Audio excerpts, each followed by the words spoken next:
Hello, everyone. Welcome to another episode of your favorite YouTube channel and podcast, Talking Ravens all day, every day, with your host, Justin P., and my MVP, $1 million co host, the lovely Miss Shannon Finch. This is episode 128 for the YouTube version, and for the audio version, it's season 2, episode 29. So, for those who can't tune in live for whatever reason, you're working, you're driving, you could listen to his audio on the way home, on the way to work. The descriptions, excuse me, the links are right underneath the description. Right underneath of that is myself, Dave, and Shannon's social media platforms. Like I say every show, I have everything for promotional purposes, threads, Snapchat, whatever. Shannon has Facebook, IG, Twitter, David, Facebook and IG. So follow us. If there's some things you feel like we want to talk about, DM us so we can include into the shows, whether it's Tuesday or Thursday. We did a great recap Tuesday, Shannon. We had great clips.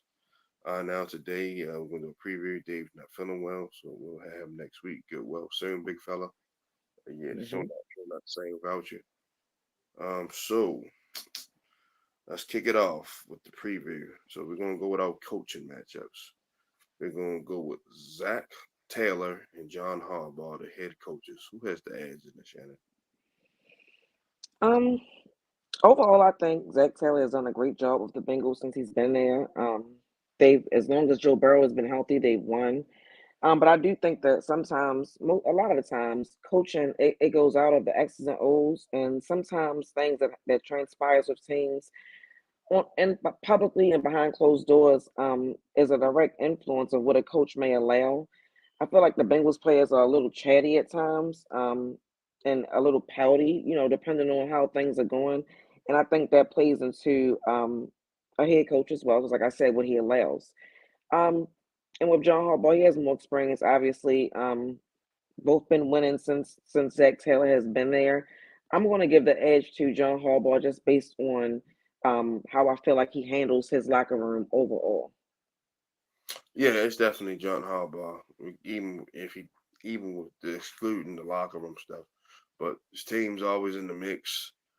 Like I said, as long as the team is healthy, John Harbaugh team, much as I might get on him, his team is always going to play hard and be in the mix. Zach Taylor hmm had like 2 good years because he was on the verge of getting fired. You know what I mean? So you Oh, I know, didn't know that. yeah, yeah. The first year he went five, what 2-14. The 2019 year, they like okay, all right. Then the next year, well, rookie year, he went then the next year he went, I think 5-11. Bro got hurt. hmm So the organization told him, all right, you get one more chance because Joe Burrow got hurt. That was a saving grace.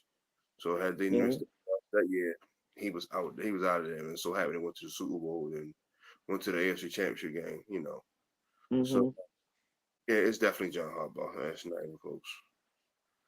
All right, the offensive coordinators for the Bengals, Dan Pitcher, and for us, Todd Drunken Munkin. Who has the edge? I told you I don't give a fuck. I'm gonna say it. I believe I saw that the Bengals offensive coordinator. This is his first season being a coordinator for them. And when you look at all the categories as far as offenses and where they're ranked, the Bengals are only higher in a category, two categories. It was their passing offense and their third down offense.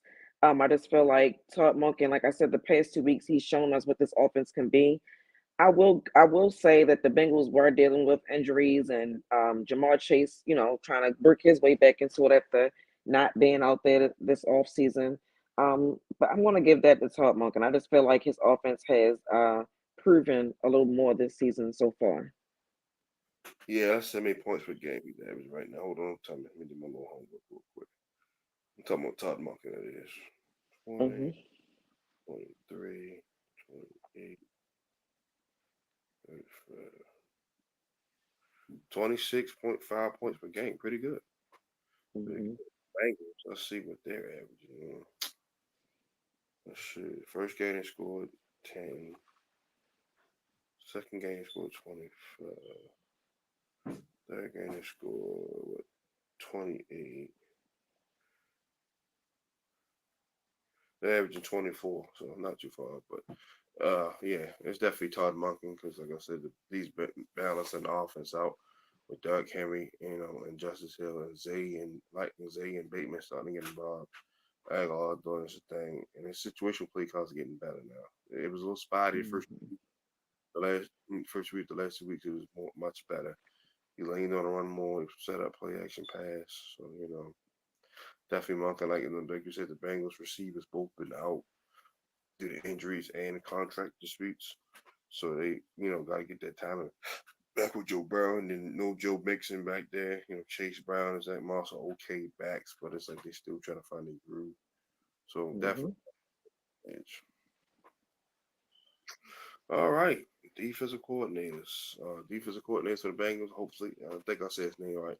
Lou Orioma and Zach Orr for us. Who has the edge? I'm gonna give that to Zach Orr. I feel like the Bengals coordinator has more experience, but when you look at the Bengals this season, they're pretty middle of the pack in all defensive categories. And when I look at these games that they've played, I mean, their defense has been a big reason why they have been losing these games. So that has to go on coaching. We always talk about when is it a coach's fault and when it's not. Some of that got to go on coaching when you see it go on for weeks on end and it doesn't get corrected. We can at least say that we've seen the progression each game with the Ravens. Like I said, we complained about what we needed to defensively early on, but we seen them corrected in the Dallas game, and then we also was able to see it for a full game against the Bills. So it lets us know that we're hitting in the right direction defensively. So I'm going to give the edge to Zach Orr. Definitely. If everything you just said, and my little add on to that, we stopped the run really well. We're top five and something. We're not middle of the pack. We're dead last in both categories. So we took Hmm. the run well. Bills again. We neutralized the run game. Nobody rushed for over 70 yards on us yet. And like I said, and Right.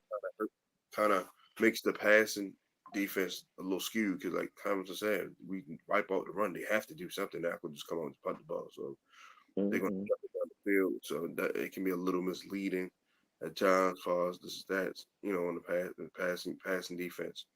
But like I said, we still got a lot of talent back there. Like I said, it's more so just guys cleaning up the small things. It ain't like these guys just getting beat because they can't play. It's a scheme and little stuff, little technique stuff. So yeah, so And you see what they said Ed Reed wrote on a board. Did I you am see that?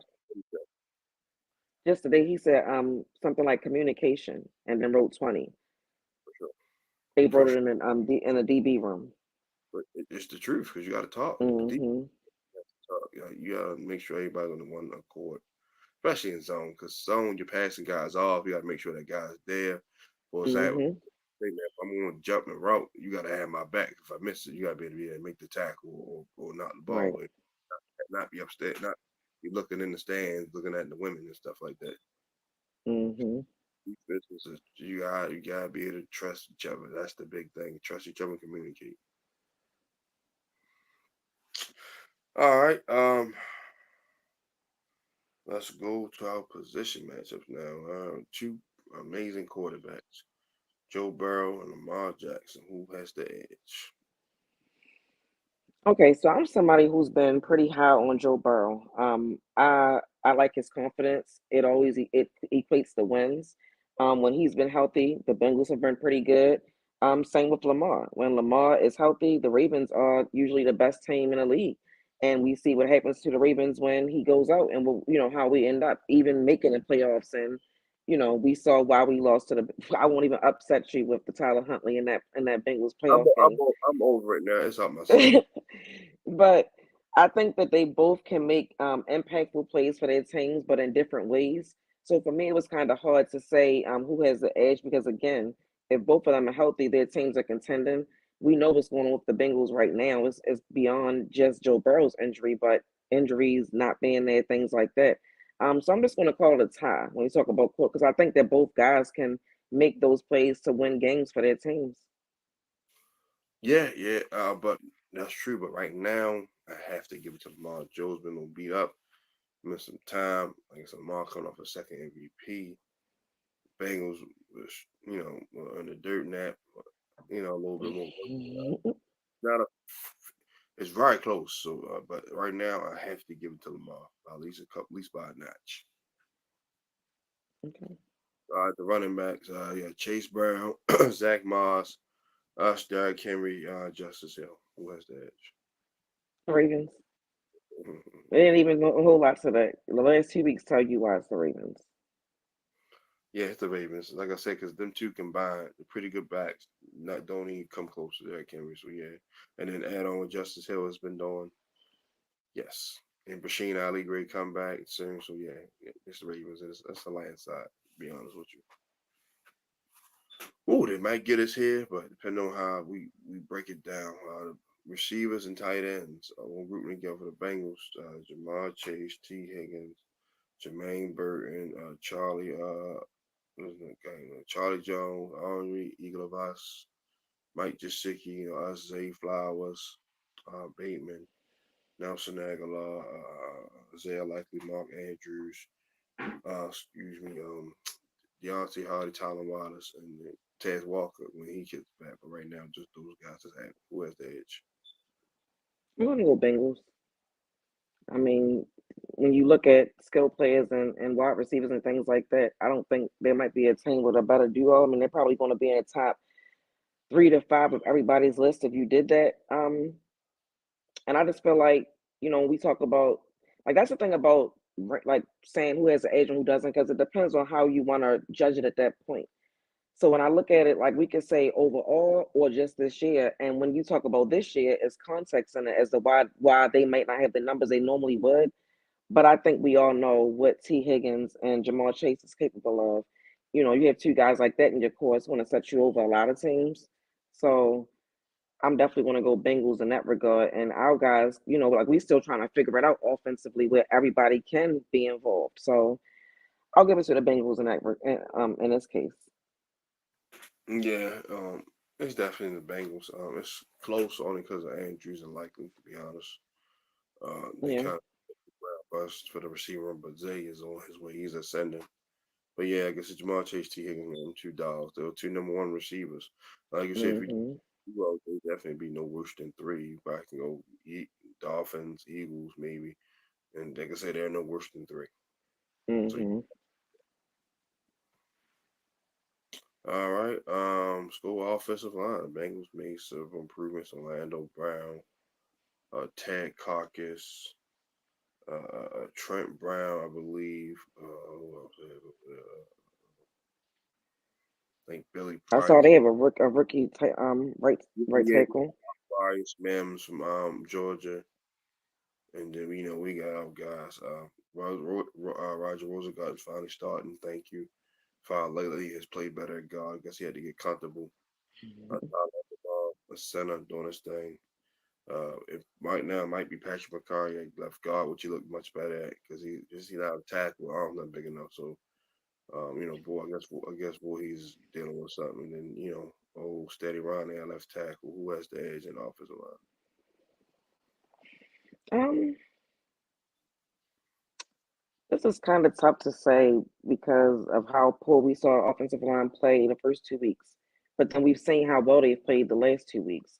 And then when I looked at about the Bengals was they were saying that they have two of the biggest tackles in the league with Orlando Brown and the rookie that they have. Yeah. Um, but I'm going to give it to the Ravens because I feel like when we talk about the offense and even when I was just mentioning earlier about the categories they're in, they aren't really good in any category offense. Like nothing in the top 10. It was like always like middle of the pack.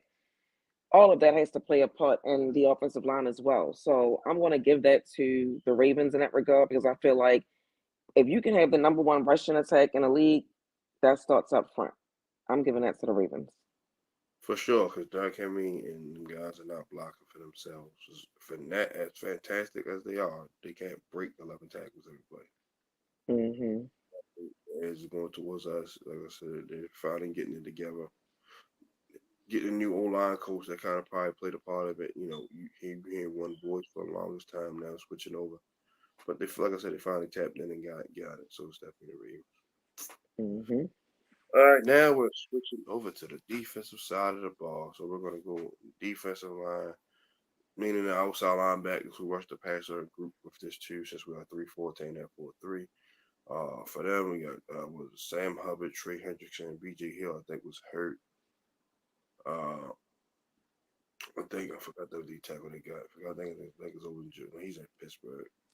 But those three guys right there, and then us, Van Noy, who's been playing great. Yeah, Dafio Way, who's been playing much better. Jabo, Tavis Robinson, Michael Parrish, Nominee Matabiki. Almost slipped up calling Justin. Had it. Project Washington, Parrish, Brent Urban. So who has the edge on the defensive line? Everybody that you just named goes to show why the Ravens have the edge in that department. Um, and again, we talked about their defense earlier. They're not playing really well this year. And the Ravens defense overall have. So again, like I said, I think things start up front. And they've been playing well. So I'm gonna give that to the Ravens. I agree because, like I said, our pass rush has been amazing. Again, we have some question marks about losing time. I think Van Noy stepped it up even Hmm. more. He had 9 sacks last year. He's already at 6, so he could probably, he don't get hurt. He could probably play for like 13 easily. So, Sheldon Rankins, that's the FBD tackle. But, yeah, it's definitely the Ravens because we got more guys we can rotate and to keep fresh. Like I said, man, if we look at the total right now, we're probably top 5 in sacks right now. It's on 4 weeks. Probably. I Yeah, know Van Noy was like second. yeah, behind. I forgot who's behind, but yeah. No, it's the off-ball linebackers, the run, hit, cover guys. The Bengals, Logan Wilson, Jermaine Pratt, King, Davis Gaither. Us, we had Roquan Smith, Trenton Simpson, Malik Harrison. Who has the edge? That's the all-ball linebackers. Um, I'll give it to the Ravens as well in that department. Again, we talk about stopping the run. The middle linebackers particularly play a big part in that. We saw Roquan make a really good play, great play, last week. So, and regardless of what we think, like I said, I've had an issue with the middle of the field, but overall, if you can be number one in anything defensively, you're doing something right. And the middle linebackers play a big part in that. So I'm gonna give that to the Ravens. Because again, the Bengals defense just haven't been that good. And been hurt too. Yeah, Yeah, and that's why I say context matters because you can give them that, now even with offensively too. they stink right now. Yeah. Um, Definitely Ravens. 'Cause Trenton Simpson getting better and better, more comfortable. Roquan, everybody was a little ragging on him a little bit first 2 weeks, but now he quieted that noise down with his play late. Hmm. Malik Harrison is making better plays. First 2 weeks he was kind of out of position. You know, running with guys we should be just going to the ball. So that Hmm. the secondary all together, the corners and safety. We'll start with the Bengals. Cam Taylor, Brett, Von Bell, Geno Stone, former Raven, Dax Hill, Justice Hill, little brother, Mike Hilton, then DJ Turner. You had for the Ravens, Marlon Humphrey, Nate Wiggins, Brandon Stevens, Darius Washington, Kyle Hamilton, Marcus Williams, Eddie Jackson, Jalen Alvin Davis. So who has the edge? Ravens. Again, for every name you just said, like we talked about how deep that secondary is, and we starting to see how each individual guys can make impact. Like Nate Wiggins, he could have had about 2 or 3 interceptions in the game alone last week. Yeah, and he So yeah, so yeah, I'm gonna give it to the Ravens. definitely Ravens. More playmakers there, more healthy guys there. Like you said, we've been trying to get. We haven't been giving up no big plays. We just been a lot of yards. So nobody no long touchdowns. And when That's you playing catch up, when teams trying to come back, that'll happen too, And the Raiders and the Cowboys games, we saw what that was. So that like I just said, with context matters with the injuries, it matters in those games as well. yep, because they got up in the pass situation no matter what for sure. Yep. Special things. We'll get to our topics. Bengals place kicker Evan McPherson's pretty good.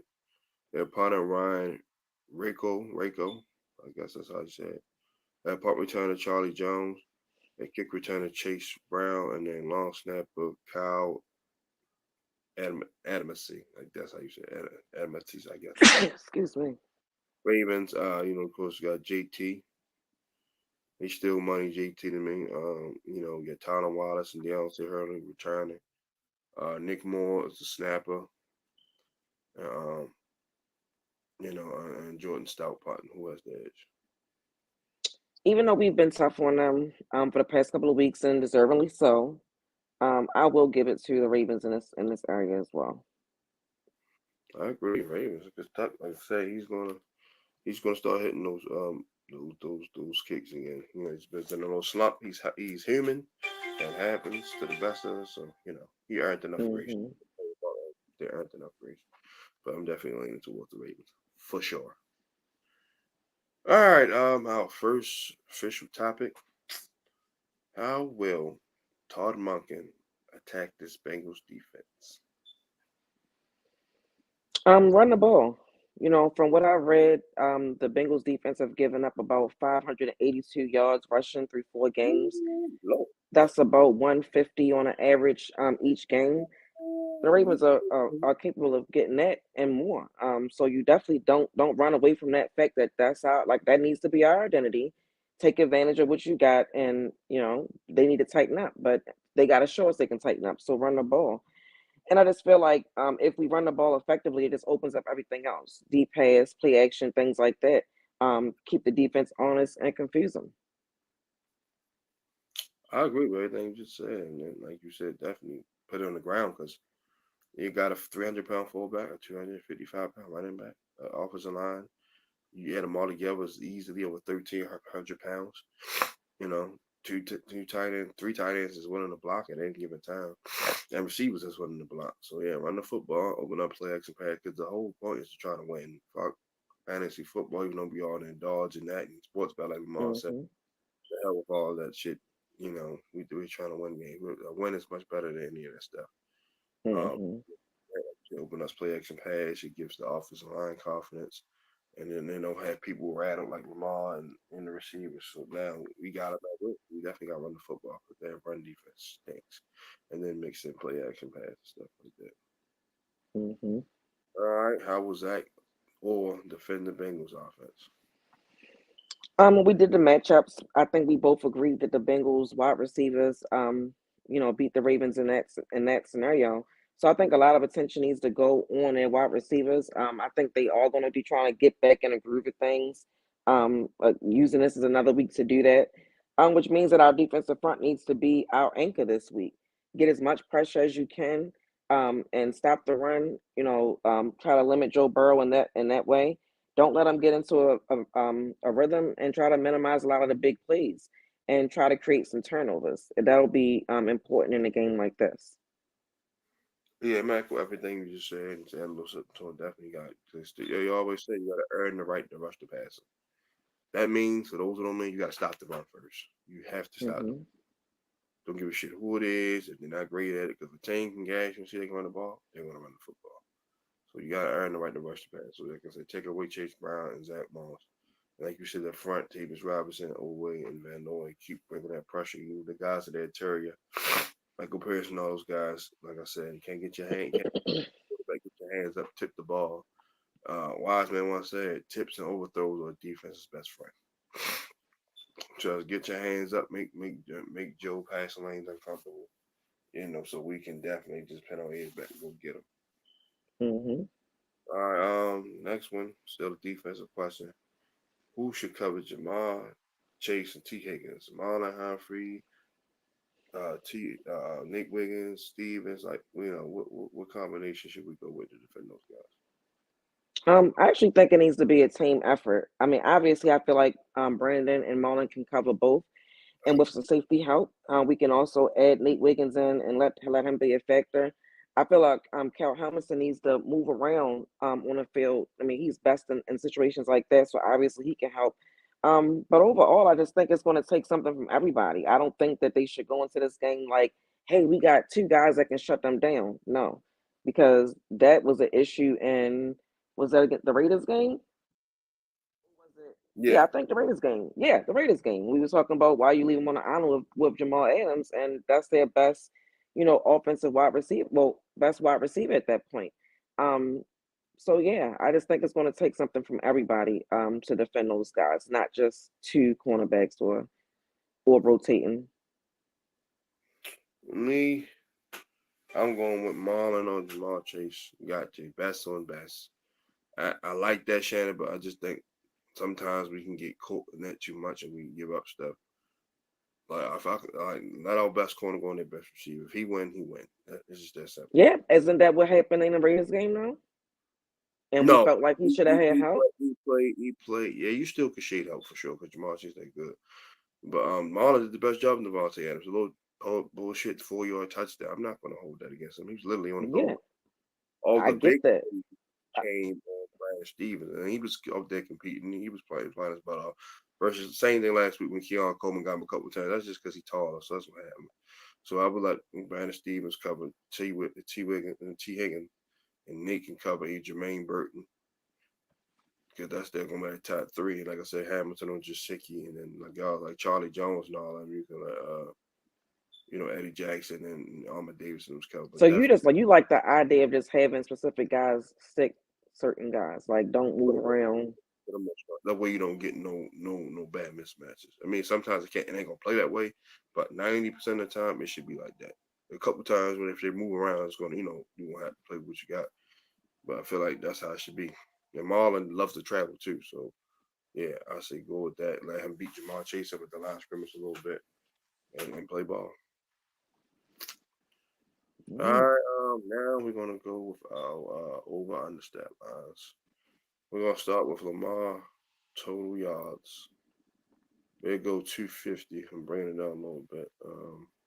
Over under Shannon. 250. I'm gonna say I'll say over and say about 255 because I feel like this will be a game where Lamar will get some of his running yards, get some rushing yards in. I can see him having about 55 yards. And I do think that it might be a closer game than we may have hoped. So I think even with us running the ball effectively, we're going to have to pass some. Like you said on Tuesday's episode, this might be the week that the wide receivers have to step up or be a part of the game plan. And in that sense, Lamar's throwing a ball to somebody. So I would say over and say 255.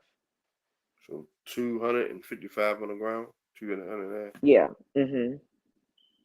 I'm gonna go over. I'm gonna go with 280. I'm gonna go 240 in the air, 40 on the ground. All right, Derrick Henry. Let's start the line at 120 yards over. 120. I'll say under and say 115. I'm gonna go a little over and go 125 because, like I said, the Bengals are beat. They missing DJ Hill, and that's big. All right, Zay Flowers, 50 yards receiving over under. I'll say over and say 60. I think that like last week was no, Sunday he hit like 10 yards, I think. Yeah, Um I think Lamar even though Lamar is about winning, which I know he is, I think he'll try to get Zay involved early because you don't want to lose him. He experienced it already with Hollywood. So I think this is a game he can have a little bit more action. So I'll say over yeah, and 55. Lamar always trying to look out for his guys. Who ain't that's just how he's just that honorable of a guy. I'll give Zay Hmm 75. Or something go over 75. All right, let's go. Rashad Bateman, 20 yards receiving over under. I'll say over and say 30. I'm gonna be real generous because he is coming alive a little bit. I'm gonna go over and give him 50, which is still pedestrian, but for him, let's go with it. All right. Isaiah Likely, Mark Andrews. I'm gonna bring it down a little bit. I'm gonna say 100 yards total between both of them. Over. Under. I mean, I could see one having 30, one having 40. I'll go 105. I'll go Andrews 55, Likely 50. Just slightly over. All right, time to go on defense. Total team sacks on defense. We'll start with 2 over under. I'm gonna go two. I'm gonna go over and say three. I'm gonna go 4. Fan Noy been balling. Then like I said, Owe, he's due for one and a Jabo. And Metabeke is due for one doesn't have a sack yet. That's more so because teams now know about him. So he's getting a lot of triple. I Mm-hmm.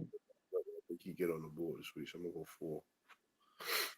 4. Total team interceptions on defense. We can start at 2 over under. I'll say under and say one.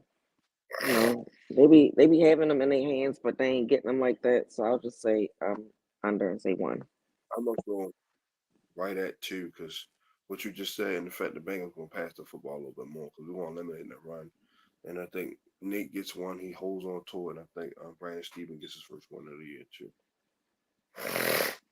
Last one we got Roquan Smith and Trenton Simpsons total team tackles between them two. I'm gonna go at 18 over under. I'll say under and say 12. You know, maybe like 6 and 6. Okay. I'm gonna go slightly over with 19. I'm gonna give Roquan 11. I'm gonna give Trenton 8. All right, now we go talk 3 keys to victory. Go ahead, Shannon. All right. So my first one is take advantage of their weaknesses defensively, be aggressive. So again, run the ball. Get sacks and pressure Joe Burrow. Make it so uncomfortable for him. So like similar to what we did with Josh Allen, where he can't do anything. They can't run the ball, they can't pass the ball, like just be suffocating. And create turnovers. You know, like we keep saying almost could have. It's time to really make those that. So let's create some turnovers because, like we said, Joe Burrow's going to give them opportunities to get some. So let's actually capitalize off You know, mine's always stay the same, Shannon. So that. football. That's One day you're going to add something different. I might, but right now, it's everything I'm saying is the reason why we're winning now. Protect me, no big turnovers outside that one fumble. We got it back. No in the wrong, no interceptions outside the one Bateman gave up. So protect the football, of course. Take away the football. We got a fumble recovery last week. Should have had our hands on some picks, but we're getting there. Number 3, we did it last week. Remember we did this one. Score touchdowns, more touchdowns and field goals. We didn't kick Justin Tucker, and I had to kick Didn't him. have to miss one. Know that. But if we can have him kick more field goals than TD, real touchdowns and field goals, we'll be a little bit better off. So those 3, like I said, they're gonna stay the same for the most part. Mhm. Now, score prediction: who wins the game? Go ahead, Shannon. I think it's going to be a competitive game, as most divisional games are. It might seem closer than what it actually ends up being. But I'm going to go 28-17 Ravens. We're in the same ballpark. I'm just a little bit less. I go 24-17 Ravens, even touchdown game. That's it. That's it. Pretty quick show today because we one less person. So, Mhm. give me anything you want to say before we wrap up. I'll get closing remarks. Yeah, it sucked yesterday watching the Orioles lose that series the way they did. You know, we just not ready yet. And sometimes you got to go through growing pains, and the Orioles are at that point now. I really hope we make some moves in the off season, and if we come to that point again next season by the trade deadline, make moves. Like you can't um stand pat at times. When you look around the league and you see who wins, and it's teams that's not scared to make moves.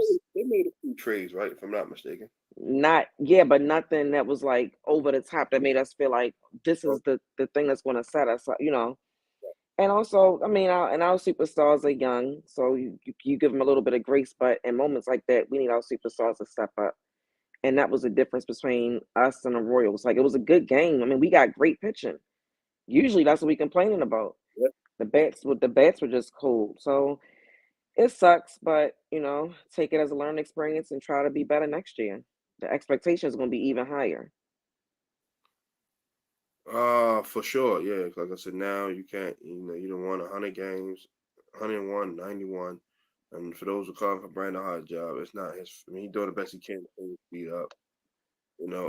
Like I said, he get his pitcher back. He get Felix Batista back.